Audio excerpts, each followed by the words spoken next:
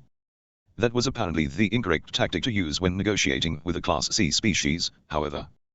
The general stared at him for a moment. The woman next to him seemed to find the entire interaction humorous, a small giggle escaping her lips. You murder billions of our kind, you take dirt from us and expect us to comply with anything you demand? Asked the general, his words appearing below him as he spoke. Charles blinked. Your planet fell to only a single ship. You cannot possibly hope to fight us. If you do not give it to us, we will destroy you and take it from the remnants of your civilization, said Charles, hoping that further reminders of what would happen if they did not comply would make them acquiesce. When a Class B species was brought into the Empire, it rarely required force, but even when it did, the application was always small and the results immediate.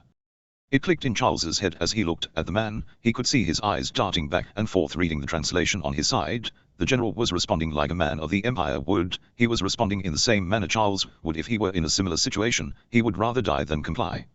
Charles felt a shiver go down his spine. This species C1764 was not like the others. They would not comply. They would not surrender to hope for survival. They would not yield until their entire species was dead.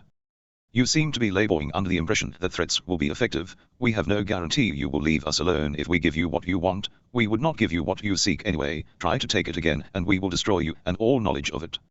You attack us and we make sure we take as many of you with us as possible and that you don't get what you came for, said the general. Charles stared at him for a moment and sighed. Very well, General, we're attacking in 1 day. I can give you that much time to prepare, but I will complete my mission, said Charles. The men stared at one another for a moment, and the general smiled. I'll make sure you don't, he said. Charles punched his chair, closing the channel. Prepare all fighters. When they are ready, we're attacking, said Charles, turning to his officers. You gave them a day, sir? Asked Sam. If we give them any more time, they might find a way to win. That's the end of Chapter 10. As usual, check out the links below and if you enjoyed, and stay tuned for the next episode. If you have any advice, comments, or criticism, please comment. And don't forget to have a wonderful day.